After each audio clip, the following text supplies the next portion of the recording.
Welcome to the ICRIER podcast. India is close to concluding an FTA, a free trade agreement with the UK. I have requested Dr. Arpita Mukherjee, Professor ICRIER, to speak to us about this deal and what we should expect from it. Thank you, Dr. Arpita. Thank you, Puja, for having me. Dr. Arpita, what is being discussed between India and the UK in this FTA? What are the features and main things we should know about it? This has been discussion for some time now, as you know, from 2022. The core objective was to double our trade by 2030. So there was a trade target. It was also decided that this will be a comprehensive FTA. So it will cover goods, services, trade facilitation. It will cover also other areas like, sustainable business practices, non-tariff barriers, and so on and so forth. The main discussions have been closed. And they are now waiting for the legal text to be. There will be some minor changes in the legal text to be redrafted, and then the agreement will come into the shape. This agreement is also very unique. Since you have asked me the question, let me tell you, because many a times what happened is the supply chain of UK is very, very closely linked with the European Union. So there is, in India, there is a very strong RO. So we were previously, when we were not part of the global supply chains, we had rules of origin like 40%. And we also implemented it in the UAE. So rules of origin 40% in the UAE. And then we found that we are not able to export products like gems and jewelry because 40% cannot be labor charges, with the rising charges of gold and everything that we bring in from the UAE. So what we are ourselves realizing is that, it is not very good to have very rigid rules of origin. Domestic players want rigid rules of origin. Exporters want flexible rules of origin. So that is the part that will be very interesting to see.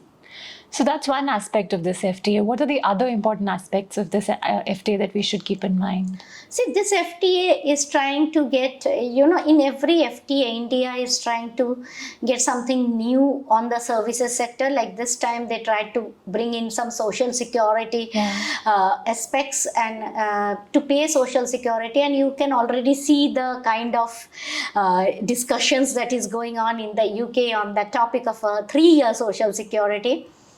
Similar an exemption. Exemptions. There is an exemption to Indian companies for 3 years. That is short-term people. And the reason, let me explain to you the reason is that majority of the people who go to the UK for a project, or for that matter to the US for a project, go for a short-term period, like 1 to 5 years. For them to pay a social security after the retirement where they get a benefit is a bit high cost on the companies. So the companies for a long time are making the request that for short time mobility, please do not ask us to contribute to social security. However, because the labor flow on both sides, or the flow of workforce on both sides is not matching. Like it is not like so many people going to the India through the UK means that many are coming back. So we have a disproportionately large number going to the UK. So a disproportionately large number of social security that they have to forego compared to what we have to forego. So it was not something like you forego something and we forego something. So that was a very big, bone of contention, especially every government and every agency tried to stick to the revenues that they are earning. So that is again a good move. We are also opening a lot of sectors, lot of agricultural sectors, automobile and auto component. But if you say what is new, I would say that we have already opened these and tried opening this in other FTA. We say dairy is extremely sensitive, but we have opened it in ASEAN. Apple is sensitive. We have opened it in Thailand. So it's not like we are not doing anything that we have not done in the past. But the point is like this, maybe if you give everything in one go, it looks like a big package. But after you get the entire package. That means how the FTA has been phased out. I think if it is a long phasing out period, you have enough time to actually autonomously liberalize tariff. And if India autonomously liberalizes tariff, it is a massive bargaining power against countries like the US. Because then they have nothing to bargain. We have a lot of things to bargain for. What you're saying also is because what we offer the UK in an FTA, will we be required to offer similar terms to other countries we are negotiating with, or these will be exclusively for the It UK? will have to be offered to the Australians because it is depending upon the agreement. When we used to do agreements earlier, like Japan and Korea, we did not MFNize the benefits that we give. MFN means what I give the best, I give to you as well. Now in Australia deal, first time it is written. So Australia did not bother so much when we were giving something to the UAE, not to them, because they knew that if somebody else bargains, I'll get it.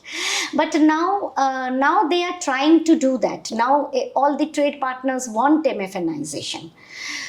Frankly speaking, I think our exporters also want MFNization. If some other countries get a better deal, why should we not get it? So from an exporter's angle, MFNization is very good.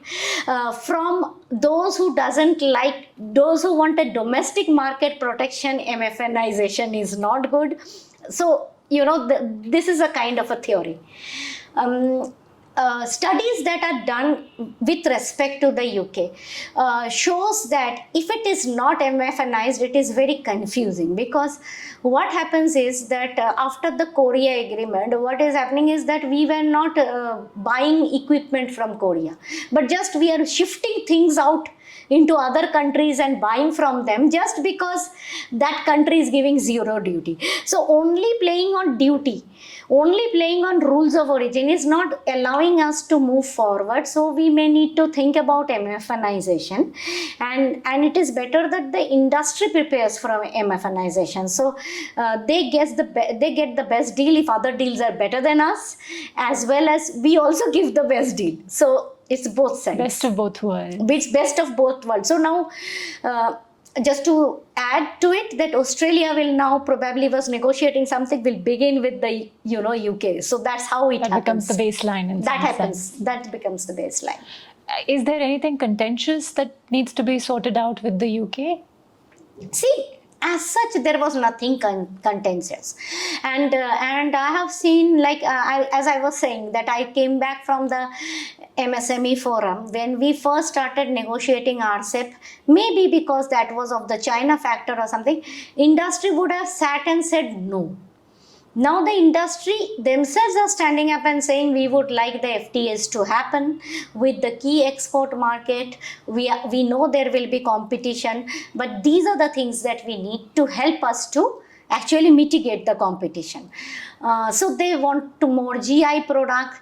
They want how do they secure their products if it is going online. They are asking questions about how to reduce the certification and testing cost. They are asking about regulatory cooperation. So their ask list is also much beyond, keep tariff high. Ma'am, you're saying MSMEs are feeling confident about the access they will get to new markets, and also how that will help them be better prepared to take on competition. Did I understand that right? Yes, you have understood me absolutely correctly. We did have a discussion on the UK and the US and other FTAs with the MSMEs. They said that these are their traditional export markets. So they are very confident about reaching there.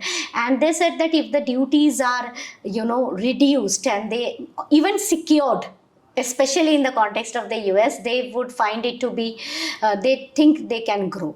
In fact, we also had discussions with, the textile sector, and they were trying to talk about the sustainability issues, like they have started monitoring the labor standards, they have started monitoring the environmental standards, and they have started monitoring firms on basis of the eco certification and sustainability certification, so that they can enter into regulatory partnerships. So it is a very, it's not like India doesn't want to do it, government wants to do it, MSMEs want to do it, but they also said that 3 or 4 things we need to do at home. For example, we are promoting district as an export hub. We should also remove the value limits on exports. You know that now MSMEs export are small, and we have a value limit on small consignment. Now, if they have to export handicraft, you don't get a handicraft for 25,000, right? It can be a very exclusive handicraft. So somebody putting even a 10 lakh limit, or a Indian designing cloth, Indian designing handicraft. These are, if you put a value limit, it is very, very difficult. So they said that the market is now set. They are using both the India Post. India Post is doing a wonderful job. They are using Logistics. India Post. They are using courier and express companies. They are also using the e-commerce platforms like Flipkart, Amazons, and the others. So they are ready to move. The difficulties in moving forward has been taken care of. If the government can do these value limits remove. And they also talked about this thing that I was telling, the UK agreement going paperless. In that paperless, basically, the testing that is done here is acknowledged by the authorities there. So they are taking their online results, they are agreeing on the consignments, they are clearing the consignments. So the regulators on both sides are exchanging documents online. So Food Safety Authority works with the UK authority, and they share information. So there is a risk on either side, they share the risk, and they monitor the risk also. So it's quite an interesting thing that will come up with things moving, technology. Now we have only custom to custom, but now they are asking custom to custom, and Australia is also asking, like, you take care of, if you said this trade is through FTA, take care of every detail and actually make it public, that this much consignment has come through the by using the IT channel through the FTA with the Australia or the UK. So you get all your real-time data. And then you understand that, okay, I'm not able to trade in this because of this problem, and then real time you solve the problem. This sounds like a lot of ease of doing business and removal of regulations, which brings us back to the point that we have always said that probably the biggest barrier for trade is not the duties by themselves, but the regulatory things that India needs to do. Is that right? See, duties were implemented for 2 reasons. One, it was a means for customs to earn revenue. So that was a point that they want to earn revenue. The second reason for the duty was also, because to restrict imports. Okay. Yeah. So we had a negative trade balance, and America kind of followed it much later, but many countries imposed duty to actually address trade imbalance. The third reason for duty was that domestic manufacturers always complained that, I have a high logistic cost, I don't have an ease of doing business, and therefore, protect me. So this is a protectionism, right? It is I'm an infant industry. So industry protectionism.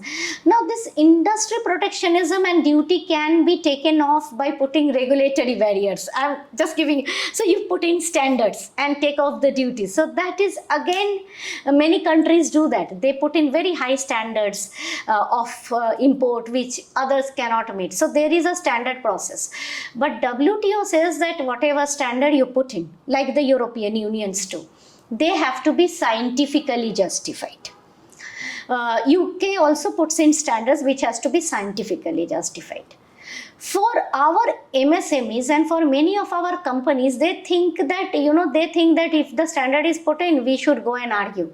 The argument is very simple, that if you are putting this standard, say you stop a pesticide or something like that, you scientifically justify why you did it. And if you say this is bad, give me the good option. Sometimes you have to ask the other side. That is not happening. But sometimes this communications, because regulators don't communicate, and regulators also don't know who is regulating what. But when you move to paperless, you always have a single nodal agency. So when you have a single nodal agency, I come to your reform part. So when you have a single nodal agency, then Spice Board and APIDA needs to decide, should I have different certification agency? Should I have different laboratories? What should I do? So you have to have clarity. And BharatNet, which was announced by the finance minister, is unique because she was trying to put the regulations in one place, right? We need to create an IT-based compendium where we put the regulations in one place, and the regulations are so clear that you can see where it is overlapping. And when you see it is overlapping, it is always good to address it. So that'll be tremendous streamlining of regulations. The same product right now probably needs certification from a multiplicity of regulators, and that can be streamlined. Correct. Suppose if you are an organic haldi, which we found during our turmeric study, you're going to Spice Board for color certification. Organic by itself means you don't, no added color, no added chemical, right? So you don't need to go through a 30,000 lab testing and certification here, and then another 10,000, 15,000 there. So you streamline that process. It will lead to tremendous cost reduction for the exporters. And ma'am, you also, in the context of the regulators need to speak with each other so that the alternative can come from the trading partner that has put in place a certain standard. You were giving the example of Assam tea in this context. See, many a times what happens is when Cambodia, when EU banned IPT and which was being used in basmati rice, IPT was banned by the US, and EU banned tricyclosol. So everybody was going up and down. Cambodia put their hands up and said, oh fine, I'm going to ban it. Now please help me to suggest alternatives, because Americans said no IPT, you say no tricyclosol, give me a good alternative. So what happened is that they were taken very positively. Positiveness is very important in trade agreements and in trade. When there were fruit flies in our mangoes, we got banned. But if you look at the data, Pakistan had more fruit flies. Now, I was very surprised. So I looked at the data and then I went to the planned quarantine. I asked, why did we get banned? These guys have more fruit flies. So then they said, you ask the Europeans. So basically what happened was that Pakistani Prime Minister went to the UK and they just said that, oh, it is a major issue. Can you help us to resolve it? We are trying to resolve it. So what I'm trying to say is that when there is an issue, it should be addressed smartly rather than addressed aggressively. But issues can be resolved. And the moment you go paperless, data collection, traceability to the farms, they all look very difficult. But the moment you say, wow, EU has come out with a good directive which says you companies should invest on the MSMEs, let's go for it, So it's not like we have to spend money or our MSMEs have to spend money. Go for it, but help the MSMEs to actually follow a process. But don't do jugaads. But sometimes we tend to do jugaads, and sometimes we tend to be very defensive that we cannot do.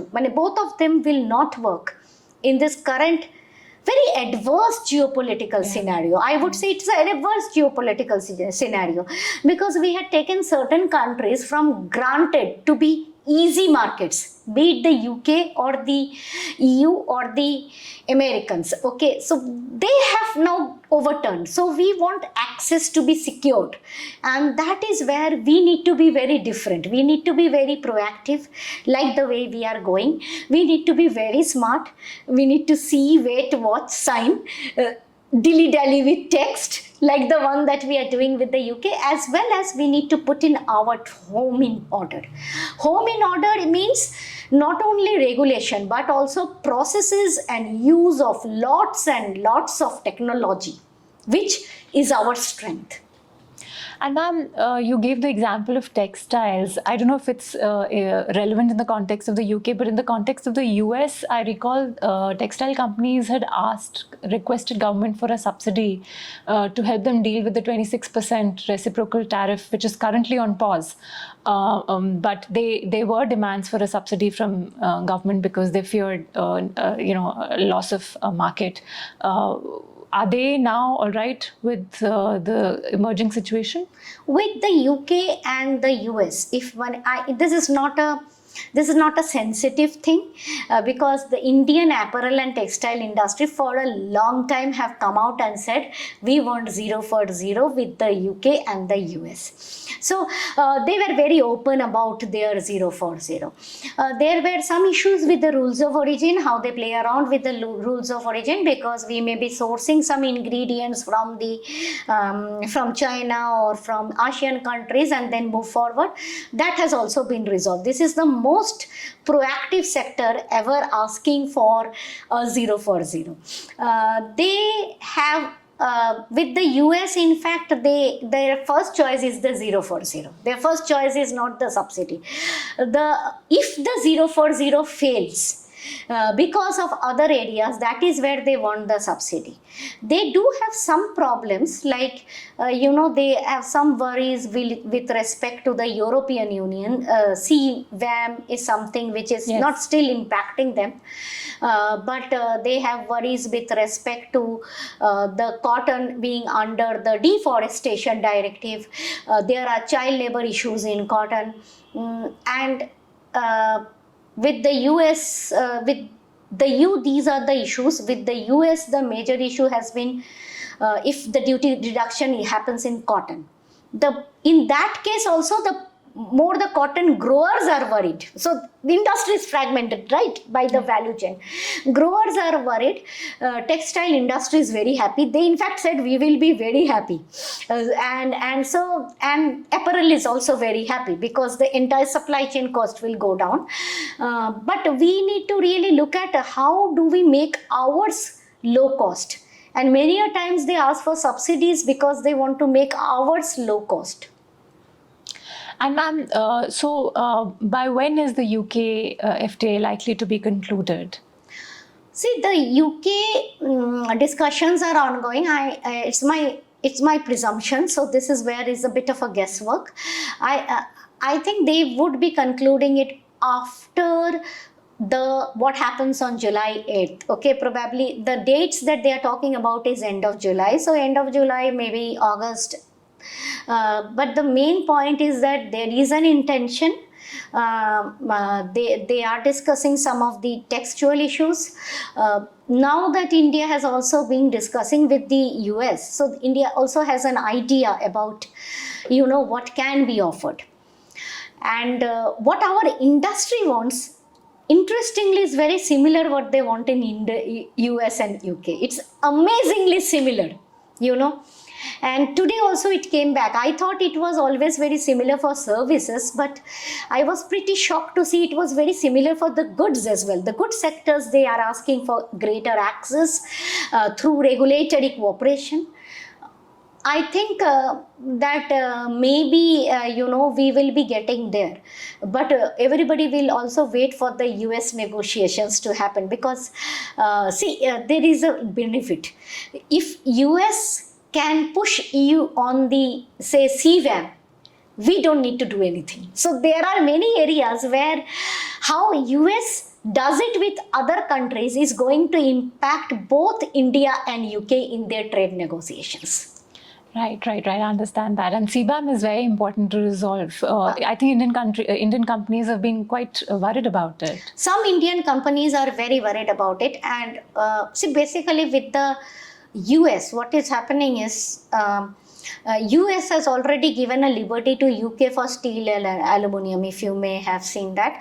The problem is they haven't, we went to the WTO and we came back, and that's a very hard negotiations that we are doing, because the industry has put us on a lot of pressure, and then the EU CBAM. So, a lot of this same industry, which is actually a major supplier, is going through this issue.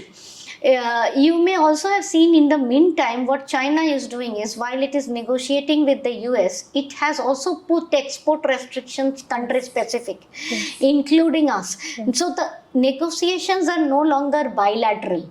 You are talking to the UK, you are talking to the US, but their decisions with others are impacting your structure. So the negotiations, as it is progressing, is also becoming very complex. So I think it is a wise idea not to close deals at the, with a pace that we were closing. Also to look at what is happening, how does US react and how does other trade partner react, will be an extremely good observation to look at.